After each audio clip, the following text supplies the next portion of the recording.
비가 내리는 늦은 오후.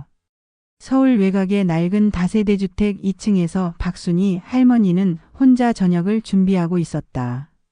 70대 후반의 그녀의 손은 오랜 세월 고된 일을 해온 흔적으로 거칠고 굽어 있었다. 오늘도 아무도 안 오는구나. 그녀는 작은 상에 혼자 먹을 밥 한 그릇과 김치 그리고 밑반찬 한 가지를 올려놓았다. 30년 전 남편 박철수가 갑작스런 심장마비로 세상을 떠난 후 그녀는 줄곧 이렇게 혼자 살아왔다. 세 자녀를 키우느라 자신은 늘 뒷전이었다. 새벽 4시에 일어나 시장에서 야채를 팔고 오후에는 남의 집 청소를 하며 하루하루를 버텨냈다. 아이들이 대학을 나오고 각자 가정을 꾸리며 도시로 나가자 순이는 더욱 홀로 되었다. 엄마, 바빠서 못 갔어요. 다음에 꼭 갈게요. 장남 박정우의 전화는 언제나 이런 식이었다. 40대 중반의 그는 중견기업의 과장으로 일하며 자신의 가정에만 신경 쓰기 바빴다. 차남 박정민도 마찬가지였다. 자영업을 하느라 늘 돈에 쪼들려서 어머니께 용돈을 드릴 여유는 없다고 했다. 막내딸 박미영만이 가끔 찾아왔지만 그녀 역시 두 아이를 키우며 직장을 다니느라 여유가 없기는 마찬가지였다. 순이는 자식들을 원망하지 않았다. 그들이 잘 살고 있는 것만으로도 충분했다. 다만 가끔 밤늦게 혼자 있을 때면 가슴 한편이 텅 비어 있는 것 같은 외로움이 밀려왔다. 방 한편에는 남편의 사진이 걸려 있었다. 40대 초반의 그는 까무잡잡하고 건장한 체격으로 늘 자신감 넘치는 미소를 짓고 있었다. 건설업계에서 일하며 가족을 위해 열심히 살았던 남편. 하지만 그에게는 아내도 모르는 비밀이 있었다. 순이는 그 비밀을 우연히 알게 되었다. 남편이 죽기 한 달 전의 일이었다. 여보, 이 통장은 뭐예요? 당시 순이는 남편의 옷장을 정리하다가 낡은 가죽 지갑 속에서 은행 통장을 발견했다. 그녀가 알고 있던 계좌와는 다른 은행의 것이었다. 아, 그거 그냥 비상금 통장이야. 별거 아니야. 철수는 당황한 기색을 감추지 못했다. 순이는 그 순간 남편의 표정에서 무언가 숨기고 있다는 것을 직감했지만 더 이상 묻지 않았다. 부부 사이에도 각자만의 영역이 있다고 생각했기 때문이다. 그 한 달 후 철수는 갑작스런 심장마비로 세상을 떠났다. 장례를 치르느라 바쁜 와중에 순이는 그 통장의 존재를 잊고 있었다. 몇 달이 지나 정신을 차리고 남편의 유품을 정리할 때 순이는 다시 그 통장을 발견했다. 은행에 가서 잔액을 확인해 보니 그녀가 상상했던 것보다 훨씬 많은 돈이 들어 있었다.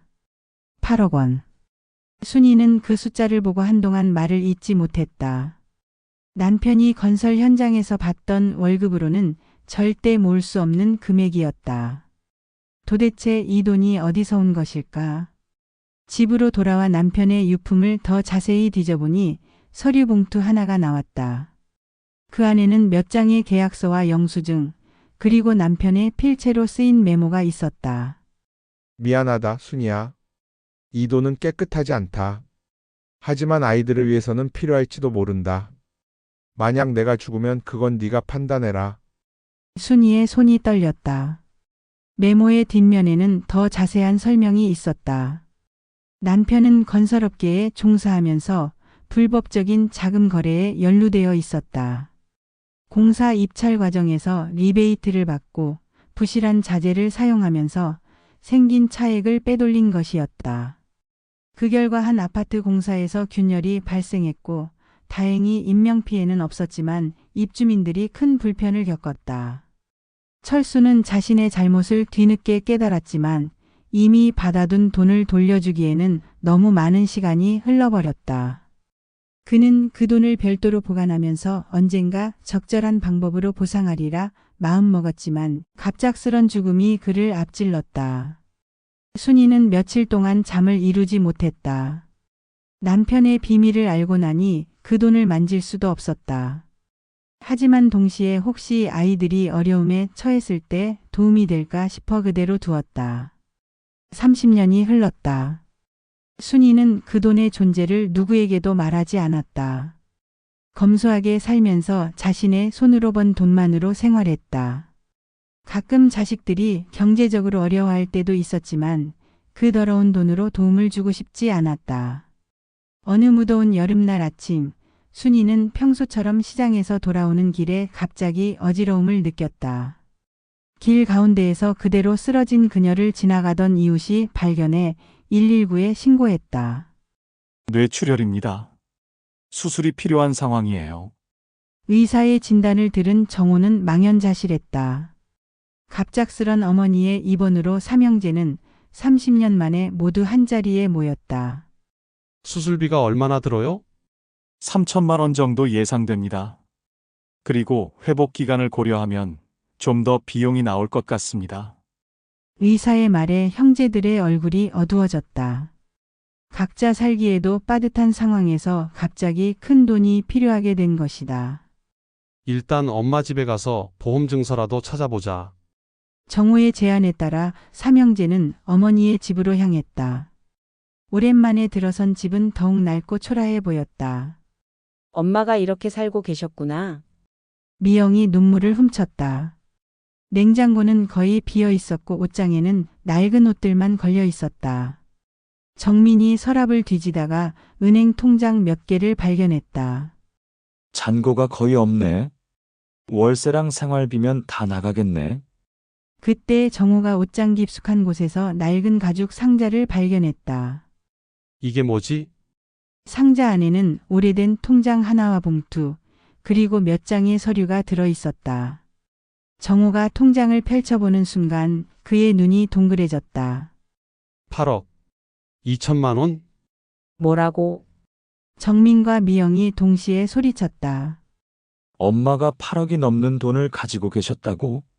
삼형제는 한동안 말을 잇지 못했다. 평생 가난하다고 생각했던 어머니가 사실은 거액의 돈을 가지고 있었다는 사실이 믿어지지 않았다. 그럼 수술비 걱정은 없겠네. 정민이 안도의 한숨을 쉬었지만 정호의 표정은 복잡했다. 잠깐, 이 돈이 도대체 어디서 온 거지? 아버지가 돌아가신 후에 엄마가 이런 돈을 모으실 수 있었을까? 미영이 봉투 안의 서류들을 살펴보다가 아버지의 메모를 발견했다. 이거 봐. 아빠가 쓰신 것 같아. 세 남매는 메모를 돌려가며 읽었다. 그 내용을 이해하자 각자의 표정이 달라졌다. 그럼 이 돈은 아빠가 불법으로 번 돈이라는 거야? 미영의 목소리가 떨렸다. 하지만 이미 30년이 지났잖아. 공소시효도 끝났을 거고. 정민이 조심스럽게 말했다. 그게 문제가 아니지. 이 돈의 정체가 뭐든 간에 지금은 우리 엄마 명의로 되어 있어. 정호가 통장을 들여다보며 말했다. 그의 눈에는 이미 계산기가 돌아가고 있었다. 수술비야 당연히 여기서 내야겠지만 남은 돈은 어떻게 하지? 당연히 3등분 해야지. 우리가 엄마의 상속인이잖아. 정민의 말에 정호가 고개를 저었다. 잠깐, 엄마가 아직 돌아가신 게 아니야. 그리고 내가 장남으로서 지금까지 엄마를 가장 많이 돌봐드렸으니까 관리는 내가 하는 게 맞는 것 같은데. 언제 형이 엄마를 돌봤다고 그래? 우리 모두 마찬가지로 바빠서 잘 찾아뵙지도 않았잖아. 정민의 목소리가 높아졌다. 그래도 나는 매월 용돈이라도 드렸거든. 겨우 20만 원씩 주면서 그게 용돈이라고? 나도 명절 때마다 50만 원씩 드렸어. 두 형제가 점점 목소리를 높이자 미영이 끼어들었다. 오빠들 이제 그만 좀 해요. 지금이 이런 얘기할 때예요? 엄마가 병원에 누워 계시는데? 미영이 말이 맞아. 일단 수술부터 하고 나중에 얘기하자. 정호가 한 발 물러섰지만 그의 마음속에는 이미 그 돈에 대한 욕심이 자리 잡고 있었다. 8억이면 아파트 한 채를 살 수 있는 돈이었다. 둘째인 정민도 마찬가지였다. 자영업이 어려워진 요즘 그 돈만 있으면 사업을 확장할 수 있을 것 같았다. 미영은 오빠들과 달리 그 돈의 출처가 찜찜했다. 아버지가 불법적으로 번 돈이라면 과연 자신들이 쓰는 것이 옳은 걸까? 하지만 동시에 그 돈으로 아이들 교육비를 해결할 수 있다는 생각도 들었다. 수술은 성공적으로 마쳤다. 하지만 의식을 회복하는 데는 시간이 필요했다. 그 기간 동안 삼형제는 매일 병원에 머물면서 슬금슬금 돈 이야기를 꺼내기 시작했다. 엄마가 깨어나시면 이 돈에 대해 물어봐야겠어. 물어보기 전에 우리끼리 먼저 정리하는 게 좋지 않을까? 엄마께서 스트레스 받으실 수도 있잖아. 정우와 정민의 대화에 미영이 반박했다. 오빠들 그 돈 만지면 안 돼. 아빠가 남기신 메모에 뭐라고 적혀 있었는지 잊었어? 하지만 이미 30년이나 지났어. 그리고 우리가 그 돈으로 나쁜 일을 하자는 게 아니라 정당하게 상속받는 거잖아. 정당하다고요? 아빠가 불법으로 번 돈을 정당하게 상속받는다고요? 삼남매의 갈등은 점점 깊어졌다. 그로부터 한 달 후 순이는 의식을 회복했다. 처음에는 말도 제대로 못했지만 점차 회복되면서 자식들과 대화할 수 있게 되었다. 엄마, 수술비 때문에 집을 정리하다가 이 통장을 발견했어요. 큰아들 정우가 조심스럽게 말을 꺼냈다. 순이의 표정이 순간 굳어졌다. 30년 동안 지켜온 비밀이 드러나는 순간이었다. 아빠가 남기신 메모도 봤어요. 미영의 말에 순이는 깊은 한숨을 쉬었다. 그래. 결국 너희들이 알게 되었구나. 엄마, 이 돈을 왜 그동안 숨기고 계셨어요? 우리가 어려울 때 도움을 받을 수도 있었을 텐데요. 정민의 질문에 순이는 고개를 저었다. 도움이라고. 그 더러운 돈으로. 하지만 엄마, 이미 30년이나 지났어요. 그리고 아빠도 나쁜 마음으로 한 일은 아니잖아요. 정우가 변명하듯 말했다. 나쁜 마음이 아니었다고? 내 아버지는 사람들에게 피해를 줬어. 그 아파트에 살던 사람들이 얼마나 고생했는지 아니? 순이의 목소리에 힘이 들어갔다. 그때 균열이 발생해서 몇 가정이 이사를 가야 했고, 어떤 할아버지는 충격으로 병원에 입원하기도 했어. 내 아버지가 양심적으로 자재를 사용했다면 그런 일은 일어나지 않았을 거야. 자식들은 어머니의 말에 순간 말을 잇지 못했다. 그래서 나는 그 돈을 한 푼도 쓰지 않았어. 너희들이 어려울 때도, 내가 아플 때도 말이야. 그럼 엄마는 그 돈을 어떻게 하실 생각이세요? 미영이 물었다. 돌려줘야지. 피해를 입은 사람들에게. 지금 와서 어떻게 돌려줘요? 30년이나 지났는데 그 사람들을 어떻게 찾아요? 정민이 반박했다. 찾을 방법이 있어. 내가 그동안 알아봤거든. 내가 공책에 다 적어뒀어. 그때 피해를 입은 사람들의 명단이야. 공책에는 30년 전 아파트 균열 사고로 피해를 입은 가정들의 이름과 주소, 그리고 피해 내용을 자세히 적어 놓았다. 엄마는 그걸 언제부터 조사하셨어요? 내 아버지가 죽고 나서부터 계속 언젠가는 갚아야 한다고 생각했거든. 정우와 정민의 얼굴이 일그러졌다. 8억이라는 돈이 눈앞에서 사라지는 것 같았다. 엄마, 그 사람들은 이미 다 보상을 받았을 거예요. 보험이나 정부 지원으로 말이에요. 그렇지 않아. 당시에는 지금처럼 피해 보상 제도가 완벽하지 않았거든. 많은 사람들이 제대로 보상받지 못했어. 순이는 그동안 알아본 내용을 떠올리며 말했다. 김영수 씨네 가족은 갑작스런 이사로 아이가 전학을 가야 했고, 그 충격으로 성적이 떨어져서 대학 진학에 실패했어. 박민호 씨는 하룻밤 사이에 집이 무너질까봐 무서워하다가 불안증에 걸렸고 치료비로 많은 돈을 썼지. 자식들은 어머니의 상세한 설명에 놀랐다. 30년 동안 이 일을 얼마나 마음에 담아두고 살았던 것일까. 엄마 뜻은 알겠지만 현실적으로 생각해 보세요. 지금 와서 30년 전 일을 들춰내면 아빠의 명예도 실추되고 우리 가족도 어려워질 수 있어요. 정우가 마지막으로 어머니를 설득하려 했다. 아빠의 명예라고. 잘못을 덮고 사는 게 명예니? 너희들도 그렇게 살 거니? 순이의 목소리는 단호했다. 엄마, 우리도 각자 가정이 있어요. 아이들 교육비며 생활비며 얼마나 많은 돈이 필요한지 아세요? 정민이 애원하듯 말했다. 그래서 더욱 안 돼. 그 더러운 돈으로 내 손자, 손녀들을 키울 순 없어. 미영이 조용히 말했다. 엄마 말씀이 맞아요. 저도 처음에는 그 돈에 마음이 흔들렸지만 생각해보니 우리가 그 돈을 쓸 자격이 없는 것 같아요.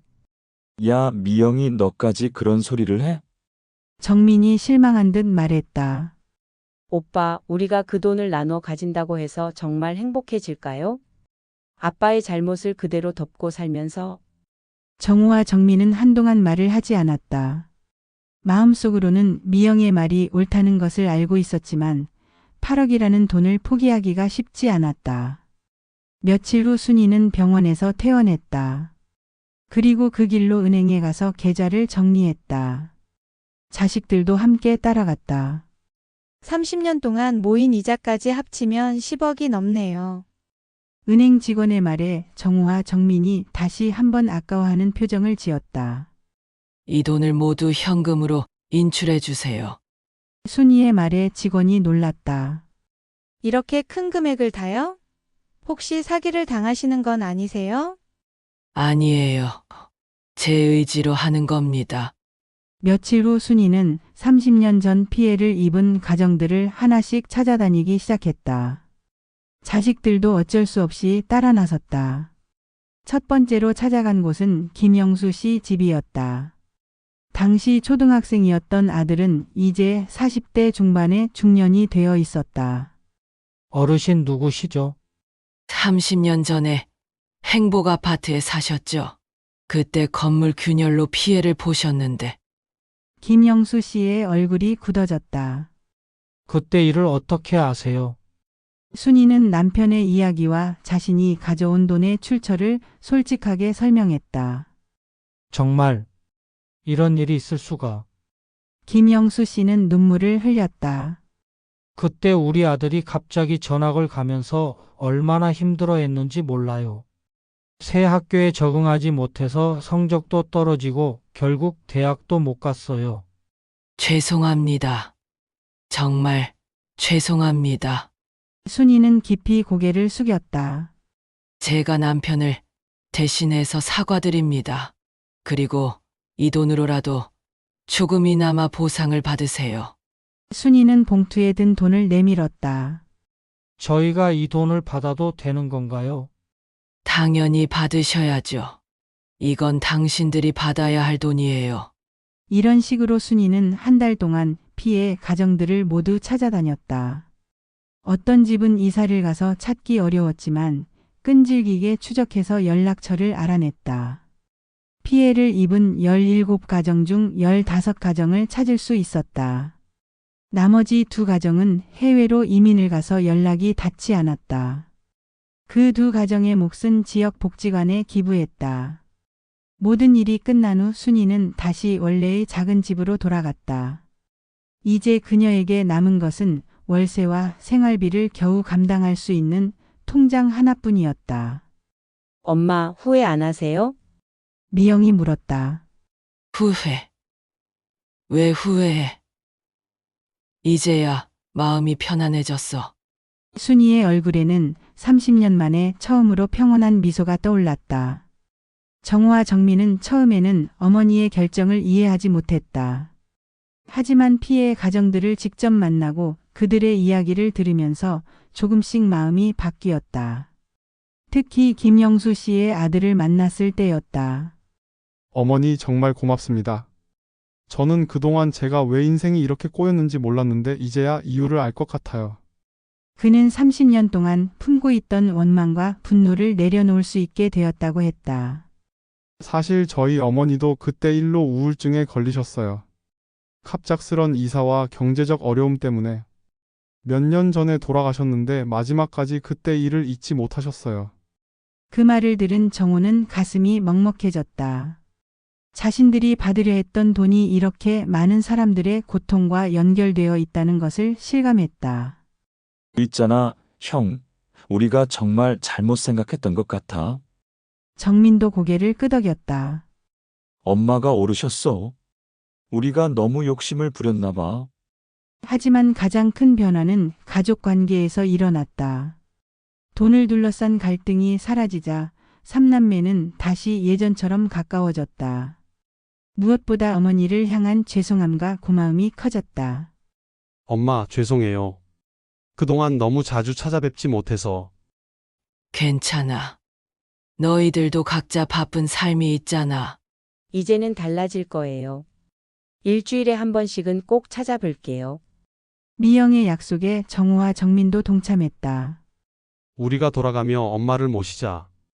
혼자 사시기엔 너무 외로우실 거야. 그럴 필요 없어.